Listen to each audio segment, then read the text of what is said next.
Good morning and welcome to Coffee at the Manor, the best way to start your day with all the news, reviews and things you never knew you needed to know. On the show today, we've got a mix of stuff for you here. In fact, if I bring it up, I can even tell you about it. That's a good idea. We do indeed have students. Oh my goodness, the laziness of the students these days. They pay £180 to have some batteries changed. We've got more on that story. We've got a couple that won a £3 million James Bond mansion and hated it after just 3 days. Why on earth could that be? And we see where you sit on the old 6-second rule. And we have some handy hacks for your brain. We also have a look at some terrifying historical medicine. There is a link. We will be there. There's a tenuous link in there. And so do please stay tuned for that and more right here on this morning's episode of Coffee at the Manor.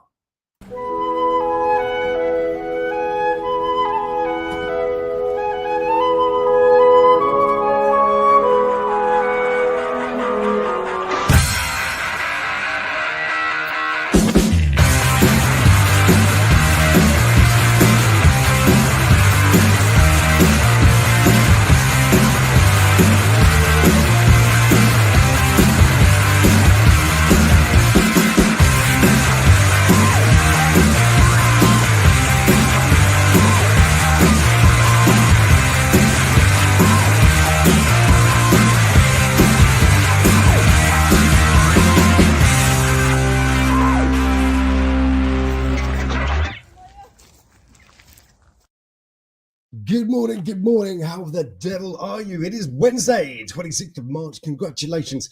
We've made it through March, people. Can you believe it? It's going to be bloody summertime soon, isn't it? Next thing you know. Hello there, everybody. Hello, Michelle Luna. Nice to see you. And, of course, GSP out there as well. Hello to you. Very nice to see you. And, of course, the people that are joining us there on TikTok as well. Hello. Good morning to you. I hope you're well. I hope you are well. So the news today, ladies and gentlemen, is a varied one, for as is always the case.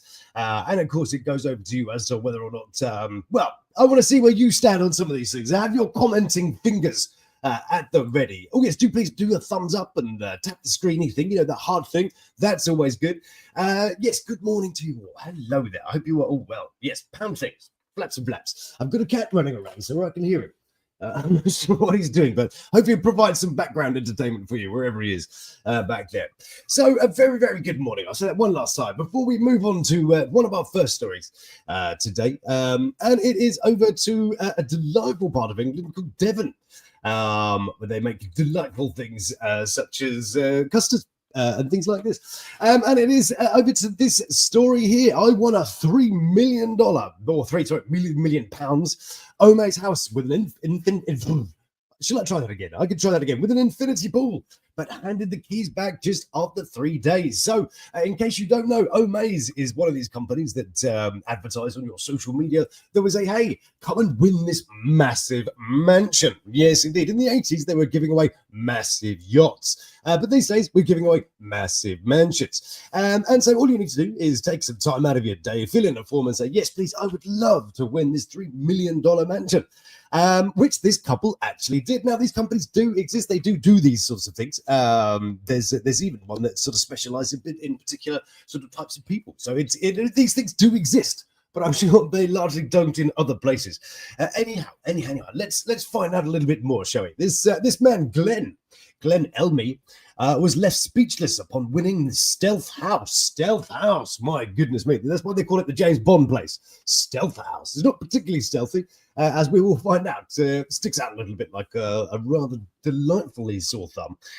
But we shall see more about that. Now, let's keep on going. Hello there to those that have joined over there. Hello, pleased to see you over in TikTok. Pleased to see you. Back on his story. So anyway, yes, and here's a couple of pictures. Here's the delightful view there. I mean, what a heartbreak. I mean, oh God, I couldn't do more than 3 days here myself. Huh? I mean, not getting the James Bond quite yet, but you know, I guess because it's called Stealth House, I guess that is our amazing connection.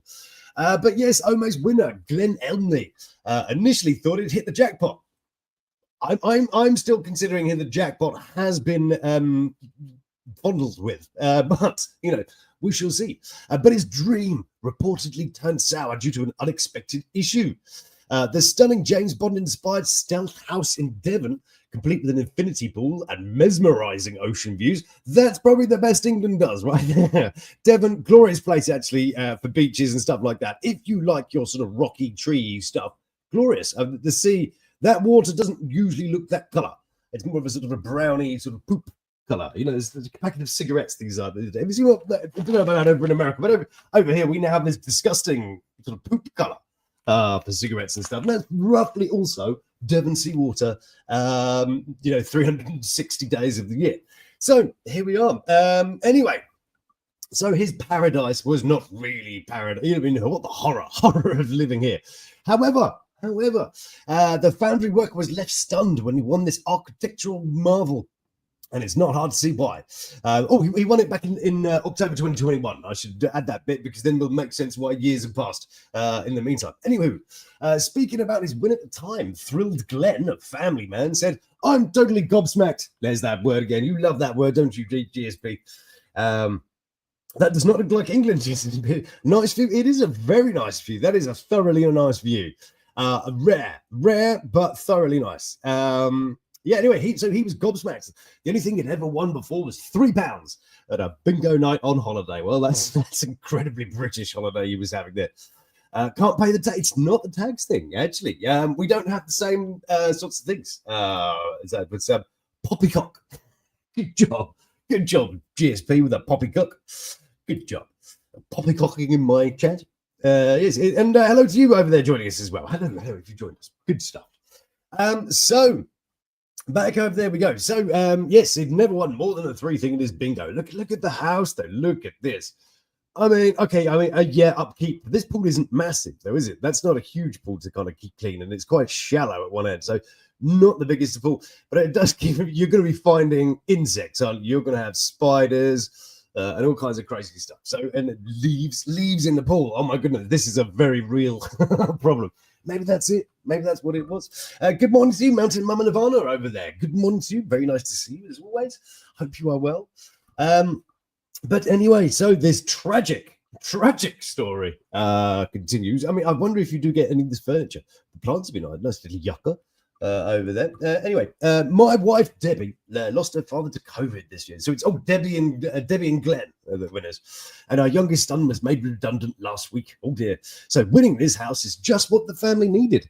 It's a life-changing for us all. This house is so spectacular. We're going to enjoy our first family holiday for 2 years right here. I don't think we'll find a better place anywhere else in the world. I'd freaking live there. On holiday there. I mean, this is in the middle of nowhere. We have to appreciate there is not a lot next to it, but it's actually a really nice area. In fact, let me just show you. Here they are. That's a mullet, isn't it? Check that beaut out. That is a mullet. I bet it's the mullet's fault. It's all her fault. Oh, Glenn, I don't know. It's a bit classy. Or people might see my wobbly bits when I'm getting undressed, Glenn. I can't possibly live here with my mullet. And him, well, okay, dear. And then moaned about it. I mean, can you believe it? You don't moan about his missus's hairdo. You moan about the thing. Yeah, that's not real. I know. Maybe she's had extensions. Maybe the leisure side of her haircut has been, manufactured. Straight out of 1983. Oh, yes, they are. Yes, indeed. It doesn't say where in England they're from. But judging by this, I would say so much was the West Midlands or the Isle of Wight. In the Isle of Wight, the clocks, someone said, I think it was Stephen White said of the Isle of Wight, the clocks all stopped in 1950 and never restarted since. That would make a lot of sense. Good morning, Lord Mustard. Good to see you, sir. This is, what is in the hairspray? What in the hairspray and shoulder pads is that? I know. Delightful, isn't it? He's quite tame, actually, considering maybe she's the wild thing. You know, that gingers are, though, aren't they? And maybe she's the wild thing of the family. But, you'd think he'd put a new fob on it, though, wouldn't you? But, look at a shit watch. Just got to say. You rock up to this, do me a favor and ditch the Casio, my fine friend.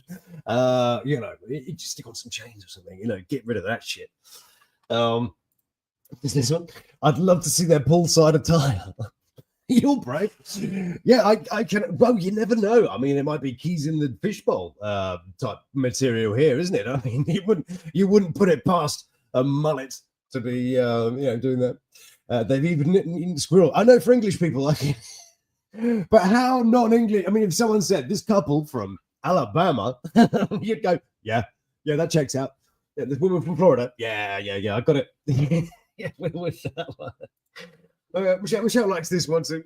Yeah, there we go. But I mean, glorious place. What a delight. Anyway, an Omaze spokesman aide, so they didn't even get to talk to real people.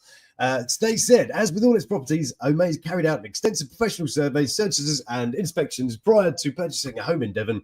Omaze can confirm that none of these reports raised the material concerns in the property, including in relation to the coastal erosion. The property is fully insurable. So, just to switch it to that, basically the problem is that they're now saying, I don't like it. It's a bit too close to the sea. Right? They've had all the the surveyors come over and they said, well, no, it's fine. You're not going to fall in the sea quite yet. You'll be fine. That does look mildly close to the sea, but apparently it's 2 meters away from the sea. But they've got signs down here that say, watch out for falling rocks. Therefore, these people spent 3 days there and decided, no, not at all. Now, the thing that sort of changed it also as we go down here is that now instead of trying to instead of then trying to do something with the house, he now wants the money for the house as a cash gift instead, and that's what he's going for. So rather than going to the effort of putting, because I think the Omaze people bought it for 3.5 million. And then they went and said, oh look, 3 million house, and it is still on the market now. If we can have a look at it here, look at this. That's pretty cool. It does look, I don't know. I'm not too keen on that, seeing it from this side. It does look a bit boring, doesn't it?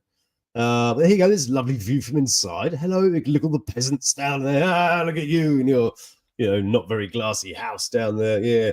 Although it does, that does need some life in it, doesn't it? It is a bit lifeless, but look at that though.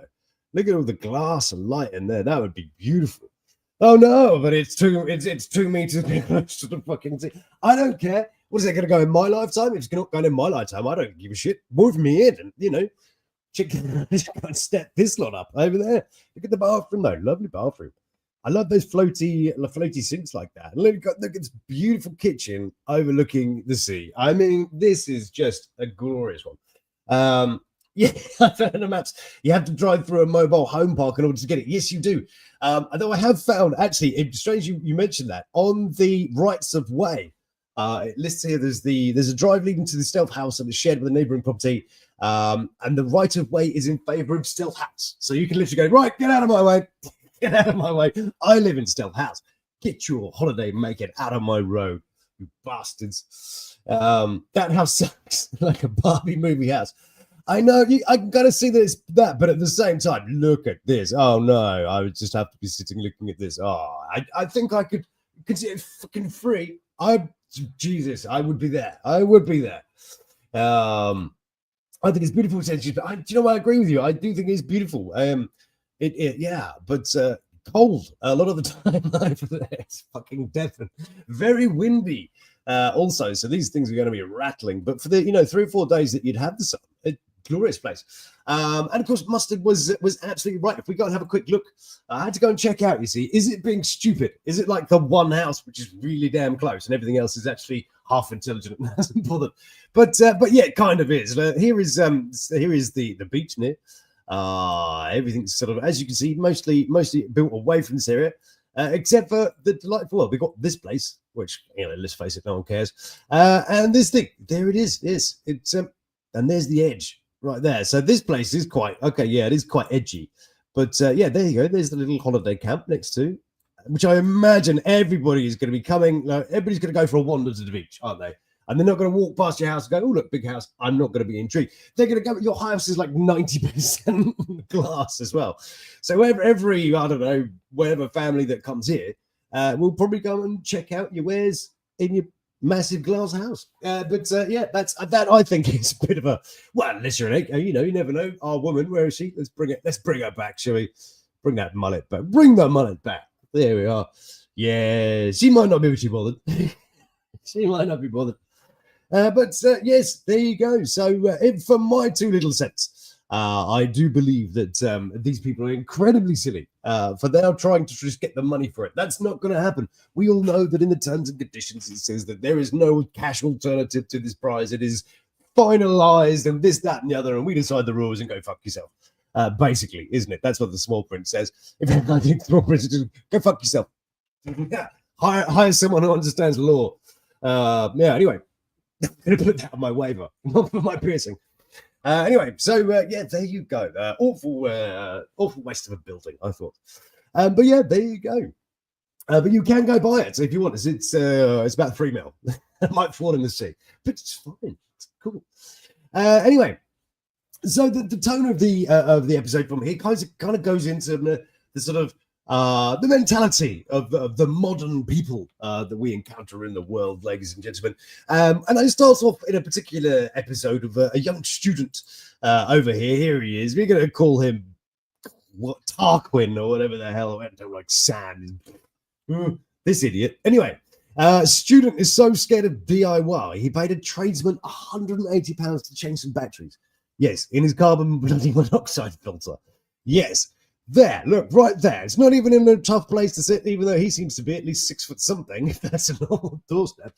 Yes, there it is. So this idiot here confessed to paying a tradesman £180 just to change the batteries in his carbon monoxide alarm, fearing he might get it wrong. What's the worst? You get them things do awful noises, right? It's like a fire alarm thing, isn't it? You press it, you get the world's most awful noise coming out of it. Max. 2 seconds. But yeah. Anyway, Sam Daly told Metro that he does not want to speak to anyone on the phone. He lacks the confidence to negotiate, even though he studies law part-time. My good, but law and paralegals are going to go, aren't they, as part of the AI thing? So we're going to lose paralegals anyway. So his job's going to be largely pointless. Anyway, which is fun. Plus, of course, we're going to lose the estate agents. Thank God for that. Well done, AI. If you can sort out mechanics and cyclists at the same time, I would be amazingly impressed. Yeah. Anyway, Sam from Nottingham. Oh, up there in Lord Mustard Land, in the land of Nottingham. There are skills that have been lost throughout the years, and it's just not me. And no, sorry, it's not just me. The ability to put new batteries in something. Jesus, has a remote control. When the remote control dies, does he go, oh no, it seems to have expired. I need to now buy a new one. And when his remote for his goes down, does he buy a new one? Of course he doesn't. He's let change damn batteries. Jesus. Anyway, can you believe it? This person actually has a partner as well, which is the most weird thing. Anyway, this anxiety has forced the 22-year-old hospital worker to turn to an app for help for the most mundane tasks like swapping batteries, you idiot. Then blames it on COVID, basically. Here he is again. He looks slightly more simple than this one. You're kind of like, okay, well, just stick to what works. As long as you're happy. Pat on the back. Good job. Change the perspective a little. Anyway, yeah. So yeah, I live in a house with my girlfriend, and I had to use it to get someone to put up a shelf. Come on, put a shelf. I can put a fucking shelf up, and I am Z list ability. Just me. So it's just a sim. Yeah. Well, I think is there a stage below? Where do we go from there? I suppose. I would say incel, but I guess he wouldn't have a girlfriend, wouldn't he? If he didn't, unless he is, of course, celibate still. But anyway, since when was changing batteries DIY? Since this dickhead got hold of it, it's just doing a bit of DIY love. Well, sorry, I can't take the pins out. I've got this heavy bit of DIY going on here with my remote control. Yeah, I bet his toilet is disgusting. I love the way your mind works. But isn't it? Yeah, don't you imagine? I imagine there is a horror show in that bathroom. The incompetence is shocking, says Mum and Ivana. Oh my goodness. His testicle. I'm not quite sure. Yeah, I bet they're in a shoddy state too. Hasn't descended. I was wondering where we were going with that one, but good job there, Mum and Ivana. Well done. Anyway, so where are we going? We're back over here. Yes, I just feel lost with DIYs. I don't have the foundational skills. There's nothing to build on. I've just resigned myself to. his missus is either slightly less brain cells than this Adonis over here. But how does she put up with that? I imagine she's pretty nothing going on, right? But yeah, oh my goodness me. Salmon's admission comes after surveys found rogue traders are now targeting Gen Z because they're more clueless about DIY than the elderly. That's really interesting. That's kind of like the good side that's come out of it, isn't it? Okay, well, that's all right. All the people are ripping off the kids these days, not the old people. And you know what? If that's the case, fine. Go ahead and do that. Go ahead and rip off the student. I don't care. Old people, that's not allowed. Old people and animals can't be horrible, right? Too much. I mean, if you're going ripping off students, yeah, we don't care. Yeah, we really don't care. I did care when I was a student, but why is everybody beating the students? Anyway, if it wasn't for the app, I'd have run crying to my parents, he goes on to say. Which is something I really don't like doing, but he does do. Clearly, he doesn't like doing it, but he does it. Oh, can you imagine when the phone rings? Oh, God, Glenn's name pops up on it. Oh, fucking hell, Glenn's calling again. Fuck. Tell him we're out, love. Tell him we're out. Tell him we're up. See, oh, Glenda. Yes. Anyway, so yeah, I've already feel dependent on people, and doing things by myself makes me feel independent, even if I'm getting someone to do it for me. So you feel independent, getting Dave the Builder to rock up for 180 quid to change your battery. He was laughing all the way to the pub after that, I'm sure. I feel like if I'm working all that time, I need to come home and not have anything to do. That is probably more to the point, isn't it? He doesn't fucking want to, little fucking child. He's simple, listen. I don't want to mock the afflicted slightly. Yeah, I know skills, the whole skill things, as both you and Mustard have said, the skill, that's not tenuous. That's generous, isn't it? Skills. Wow, my skill set is massively. I can scratch my ass and look at the telly at the same time. Yeah. Anyway, so yes, that is that story, but it led me into this curious one, which I need to ask you people your opinion on this one. They did a little survey on people. Again, this kind of goes back to laziness. That apparently millions wanted another lockdown due to hectic life, and they missed the peace and quiet. Yeah, how do you feel out there in the chat, people? Would you go back to that? Would you revisit it for the peace and the quiet? Excuse me, it was easy to park. Got to say that, yeah. Anyway, let's read on. But it says that as it comes to 5 years since the world did that thing that probably mostly can't talk about, some people actually miss life on the inside as hectic day lives are back. Well,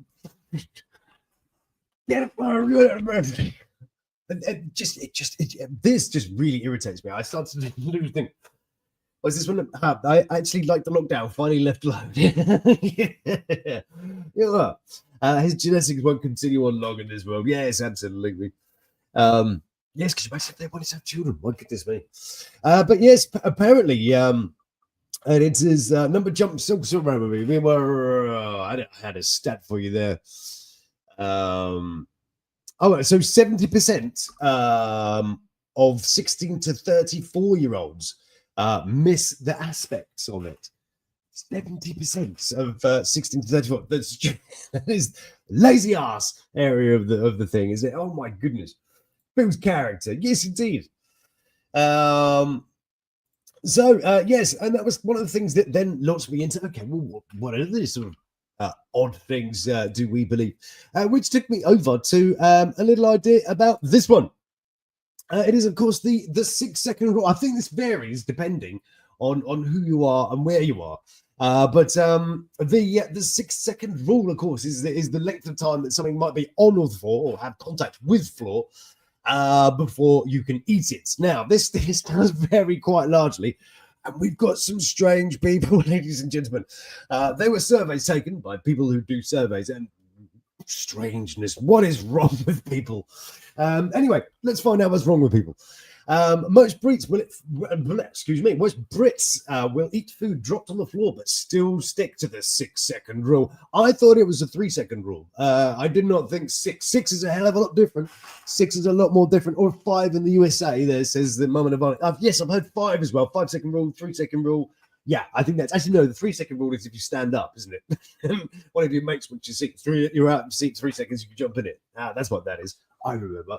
You're right. Yes, 5 second. Yeah, 5 second rule. Anyway, I'll adjust the whole bloody thing. Let's go. So anyway, the 5 second rule is almost law for many hungry Brits who have ever dropped some chips, crisps, or even a box of chicken nuggets from a well-known fast food chain. Relatable, isn't it? 3 seconds says GSP. Yeah. 3. Yeah. Would you pick this up? No. See, I think that just put my bit in. I've clearly been thinking about this stupidly. I think it's about surface area. For example, if you drop, I don't know, a chip, an English chip, a fried potato block, right? You drop one of those things on the floor. It's about the surface area. How much of that surface area has actually touched the floor? Mayonnaise spreads itself all over the floor. That's 50% floor, right? So whereas sausage over here, let's say 10%, that's a 10% floor connection ratio, or however you might express that. Lord Mustard, help me out. So for me, that is a lower contact ratio than mayo. Hence, you do not pick up mayo, but you might pick up sausage. That is my understanding. It's about surface area. Same as that's the answer why grated cheese always tastes nicer than normal cheese, because the surface area. There's more surface area to the cheese, therefore your tongue is in more contact with it, and therefore it tastes better and stronger. So, I like this one. Oh, Penn&Teller. I love Penn&Teller. I love a bit of Penn. Are they still business? Are they still doing stuff? Penn&Teller debunked this in an episode of Bullshit, but they put a sandwich on a busy road for a while, then fed it to a child. That's how you see. That's how you do it. That is how you do it. Looks like an AI organ. Yeah. Probably builds immunity by eating it. That it does. Yeah. But anyway, so a study of 2,000 adults revealed 73% would happily eat a piece of food that's falling on the ground as long as they can pick it up quick enough. Although for 16%, it's preferable to rescue escaped food faster at 3 to 4 seconds. So those of us that are in the 3 second club, we are just 16% of people. Yes. How does that? Chuck me a thing in the chats there. Let me know if you're what kind of a person you are. Are you a 3, up to 3, or over 3, or not at all? You've kind of got those options. Drop a 1 in there. Drop me a comment. Let me know what you. I need to put a poll up, don't I? What's this one? It depends on where it was, as if I'd eat it. Let's imagine. Let me present you with the scenario. You are at home. You're on the sofa. There we go. This is you're at home. You're on the sofa. And you've dropped your dinner, your favorite dinner, whatever that might be for you. That is your context. At home, no. Out in public, no. Well, funny you should say that. We're going to come to that in a minute, actually, of how the percentage of people that would do it in public, I think, is startling. So things like biscuits, toast, and chips, I think that's English chips, French fries, were all considered totally fine to munch on after a drop, as were sweets, strawberries, and sausage roll potatoes. Presumably, if you're out in the field and you drop it, then yeah, okay, you flub it off quickly and then it goes, right? But well, I don't know. Or if you half munch strawberry, might come up a bit hairy. Ooh, heavy strawberry. Oh, my physics teacher used to have a heavy strawberry nose. There you go. Anyway, but 57% wouldn't go back to an ice cream cone. That is the cone alone. I'm guessing that's not. Surely you wouldn't have 43% of people actually going back to a dropped ice cream. That cannot be. That can't be the thing, surely. Well, 52% respectively would put a dropped knob of butter or baked beans. So hang on, let's reverse that. 48% of people would put a knob of dropped butter into whatever it is they're doing. I am not eating half of the people in the world's houses.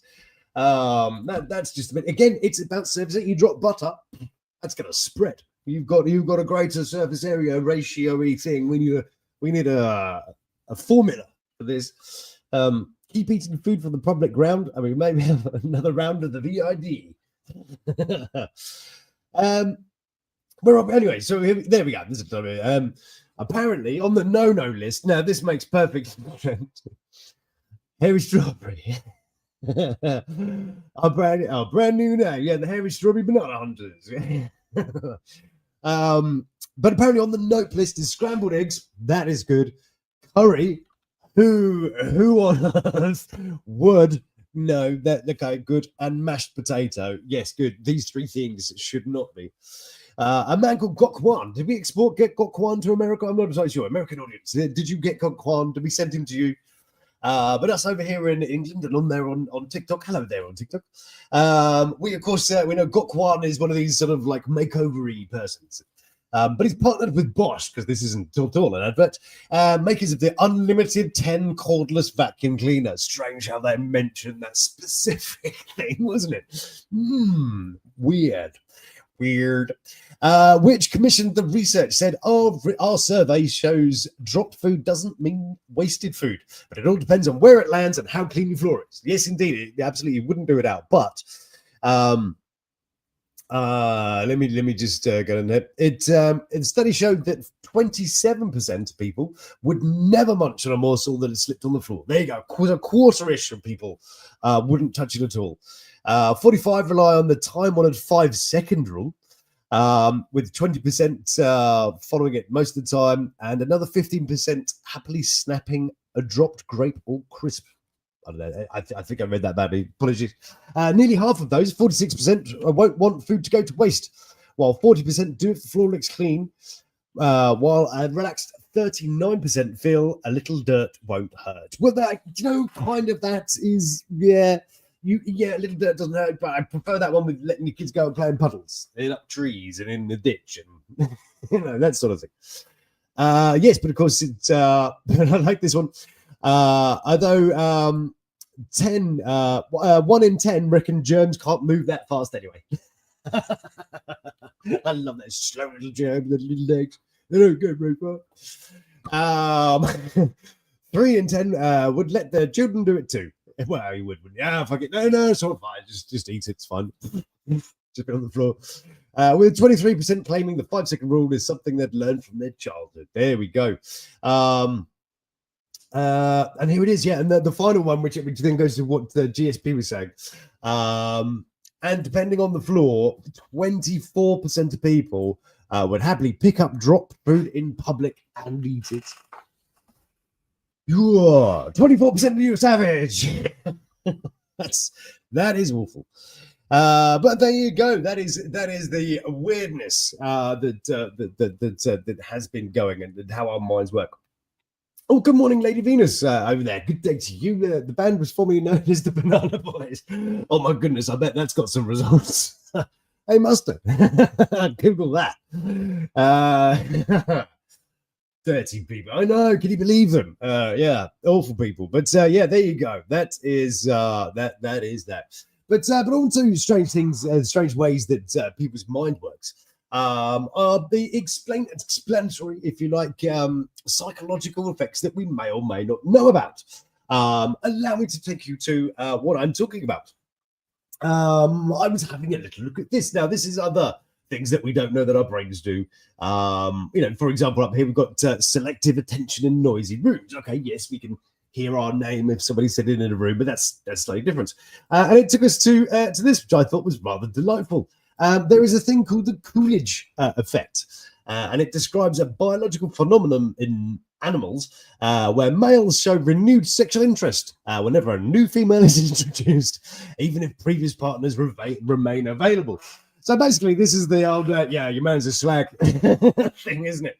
What I thought was, who is this Coolidge person? And why did he get this kind of a bad rap about this? That having additional sexual partners makes you more virile. Well, it goes over to this, and it is, of course, Coolidge, old Calvin Coolidge, when he was the president of the United States. Picturing Jennifer Coolidge. I don't know how it is. I just remember, isn't Major Coolidge also the name of the officer that held the watch up his bottom in Pulp Fiction? Isn't it Major Coolidge? Just throwing that out there. Hey, mustard. Why don't you search up some more inappropriate stuff for us? Yeah. Anyway, so It is based upon a joke that was attributed to Calvin Coolidge when he was the president. And allow me to enlighten you. She's an American icon. I'm gonna have to search her now. Jennifer Coolidge. Coolidge. What's this one? Oh my goodness! Yes, I know who she is. For those of you that like me don't know who that was, it's this woman, the one that was in all the things playing the overworked milfy mum. This one. Oh, is that who that is? There we. I did not know who that was, but there we go. Perhaps maybe we connect the two after all. So anyway, the joke goes like this: the president and his good lady, Mrs. Coolidge, were both being shown separately around an experimental government farm. When Mrs. Coolidge came to the chicken yard, she noticed that a rooster was mating very frequently. She asked the attendant how often that happened, and was told dozens of times a day. Miss Coolidge said, well, tell that to the president when he comes by. Cheeky, cheeky. Upon being told, the president asks, same hen every time? And the reply was, oh no, Mr. President, a different hen every time. The president then said, tell that to Miss Coolidge. What a lovely joke. What a lovely joke. That's kind of like, that is the ultimate man joke, isn't it? That one. She's American royalty. Oh, and Stifler's mum. Whatever happened to Stifler?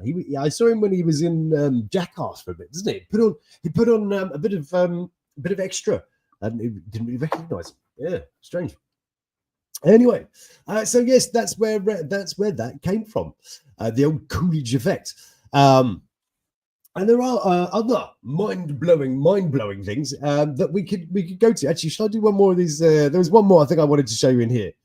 So for example, we have the Batman effect, which refers to the psychological benefit of adopting an alter ego. That's probably me. That'd be me doing the alter ego thing. Because it's totally how I am every day. But there was this thing that really interested me, that taking photos hurts memory. Interesting. The photo taking impairment effect. I could have shortened that, really, couldn't I? Occurs when taking photos replaces truly experiencing a moment, because the brain outsources memory to the camera, and people retain fewer details than they would if they'd simply observed the scene. Did you know that? I did not know that. I imagine there's sitting there, all these people who kind of like film concerts like this. You think no actual, real, tangible memory of it. But is a memory tangible? No. That's a bit of an existential one, that, isn't it? But yeah, so I quite like that. We've got the pratfall effect. I like this one. Explains how competence influences likability after making mistakes. So, for example, highly competent individuals become more likable when they commit errors, while average-seeming people become less likable for the same mistakes. There you go. So as long as you're great, so as long as you're fantastic, or I don't know, likable in some sort of way, you can make as many mistakes as you like. But if you make the mistake of being average, you're in trouble. You're in trouble now. Just me saying, I've always hated taking photos. I know, I always forget. Do you know, I was a photographer for, oh my goodness, I have how many years? I don't know, many years. I was a photographer for many years. Never took one in my personal life. Never. I was always the guy who was kind of expected to carry a camera, but never did. Never took one picture of my personal life. Not one. The amount of like birthday photos is awful. Like, I've hardly got any. I just don't take them. They're busy with the moment, I guess. But, there you go. Maybe they'll be downloading our memories. You never know. Could get crazy. Anyway, where are we? We're over there. Ooh, I better hurry up a bit, actually. But I can't remember why I got to the... oh, no, that was it. It was about... Oh, my goodness. I can't remember the link to where I was going to. Oh, no, it was about facts that'll blow your mind. That's it, which I quite like. So here comes a couple of random facts that might be doing a bit of mind-blowery. You never know. Did you know that the average person is a 28-year-old Chinese person? I love that. Did you know that sharks are older than trees? Yes, indeed. Sharks as a species, of course, 400 million years old, and trees 350 million years old. Isn't that weird? Shark is older than a tree. And I love this one. Gary Newman is 13 days older than Gary Oldman. I love that. That is my favorite fact of the day. What's this one? I know women friends who go take a self-portrait a few times. Yes, frame it and put it in their wall. Weird. I know, isn't that the strangest thing? Yeah, I know. When I was photographer, people would literally come and do that. I need a picture of myself. Why? For the wall. Why? Get a mirror. Look. Anyway, so yes. And it was those little factoids that led me onto some more mind-blowing facts. Allow me to continue with this one. Now, it is, of course, that water might not be wet. All right, now this one's we might need a mustard on this one just to help us explain to the common person what we're talking about. So, water might not be wet. Okay, this is because most scientists define wetness as a liquid's ability to maintain contact with the solid surface, meaning that water itself is not wet, but can make other objects wet. What? Mustard, help! My brain died on that one. Why? But no, I don't know.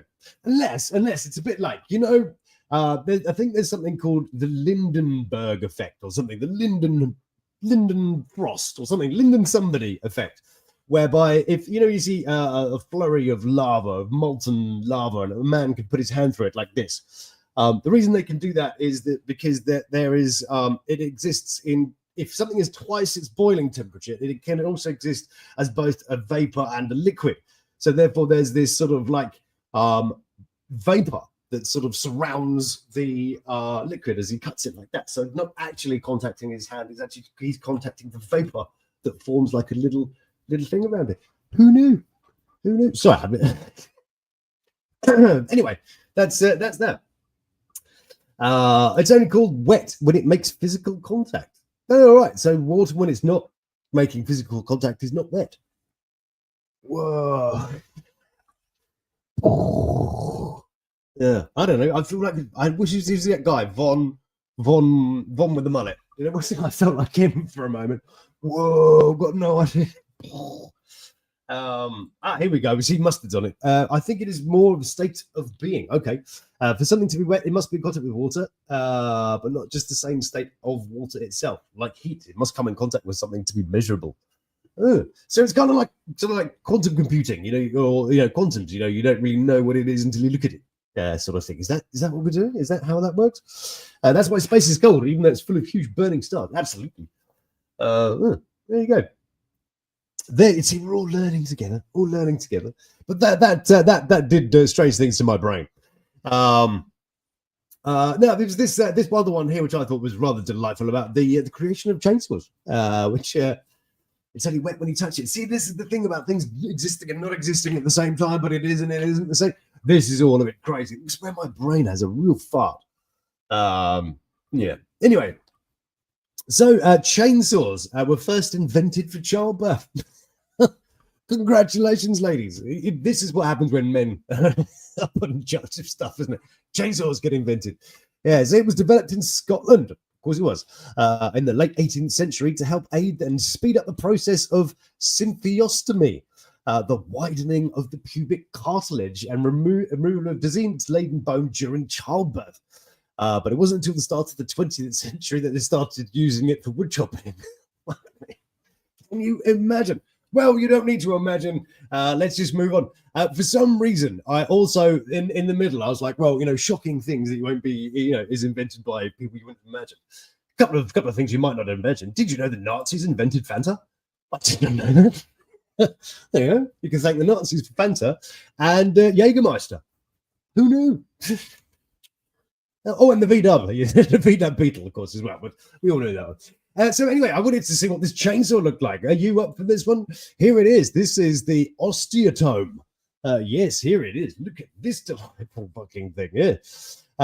It was invented by Bernard Hine around 1830. It wasn't used to chop down trees. Oh, no. The sharp spike was driven into the patient's... Oh, so it also did trepanning. Oh, right. It was initially used in trepanning. There we go. And then they thought, no, vagina. What do we do with this invention? What application? Well, I know what we'll do. We'll start drilling people's heads with it. And then we'll work on the vaginas, maybe trees. later on down the line. Yes. So yes, they use it in trepanning. If you don't know what that is, of course, it's the drilling into your head to relieve pressure. The sharp spike was driven into the patient's skull to hold the instrument in place. I mean, why have one of these things like, you know, that would hold your hair in a chair when you can just put a massive spike into someone's head? Good job. Then the doctor cranks the handle to turn the sawtooth blade. Look at that. I mean, imagine if that's your hand size to fit on this handle. That's quite big, isn't it? That's a big old kitchen. It is just the knife he had in his kitchen. He's added some crazy shit to it. Look at that thing. Anyway, the osteotome was considered superior to a reciprocating saw or hammer and chisel. Well, I think, yeah, I don't know which is best for you, a hammer and chisel or the osteotome. My goodness me. Do excuse me for sniffing. But when it came to getting through human bone without splintering or damaging nearby tissue, later variations of the tool used in arm and leg amputations and dental saw. Could you imagine? Oh. And hold on, ladies and gentlemen, we're going further. Yes, indeed, we are about to take a trip through terrifying medicine. Hold on to yourself as we go. This here is what's called a stricture divulsa. Yes, terrible. I've murdered that, and my hair's doing strange things. When a male's patient's urethra became too narrow to permit proper urine flow, doctors used this nasty, hideous piece of thing here. Basically, the instrument was inserted into the urethra via the tip. Well, you stick it in through anywhere else, and that's surgery, is it not? Doctors used, and navigated it to the required place. Then a screw in the handle was turned to separate the blades and dilate it as far as possible. Oh my goodness me. The majority of doctors believed tearing a tight stricture was better than stretching it too little. Oh, too much is always better than too little, you know. Really, of all the times for that rule to be applied, really, when you're down there, really. I better cruise on. I'm getting quite late, but anyway, I'm just sticking around. Yeah, well, you're still here, so I'm still here, eh? Why not? Let's soldier on together. Horrifying. It seems some patients preferred to turn the screws themselves, taking up to half an hour to complete the operation. To the doctor's says, no, bit more. This here is something called a dental phantom, and it's doctors used it to learn and practice techniques. It's not exactly the most realistic thing, isn't it? But yeah. Where we're at to, I quite like this. This is the tonsil guillotine. Yes, indeed. Delightful box, though. I mean, really, if a doctor came and pulled this out, you'd go, ooh, well, doctor, that's a delightfully thing. Have you washed it? Hemorrhoid forceps. Lukan. Ooh, get the rubber ring at the ready. The wowee. Lacking modern comforts like preparation range and squeezable soft tissue, patients with bothersome hemorrhoids used to learn to live with them unless it caused a serious problem. If it did, a ligation or amputation was the preferred treatment. Yes, and we could look at these. Oh my goodness. The damaged tissue with internal hemorrhoids were first coaxed out using hooks. Yeah. And cauterized or snipped off with scissors. Wowee. Ooh. So that is almost there. I'm not going to read that bottom one. That was a little bit too much. Yes, there you go. That was a quick spot into some ground news thing. That was a quick delve into the hardcore world of terrifying historical medical instruments. Well, you're welcome. You are welcome. So I better run off because I'm going to go do that thing very, very soon. I've left it very, very late. So that's all good. I need to walk up there. Anyway, so. Yes, I will be off. Thank you so much for joining me. Thank you so much for liking, subscribing, all that sort of stuff. I hope you have. It is called What We're On tomorrow. It's Thursday tomorrow. So, yes, we shall see what happens then. And do please join me for that. I will, of course, be back with more offbeat news, reviews, and things you never knew to do about. Yes, indeed. Yeah, let's just go with that. As GSP says, have a wonderful day. Do please stay beautiful. Love to Mothry. And you take care of yourself.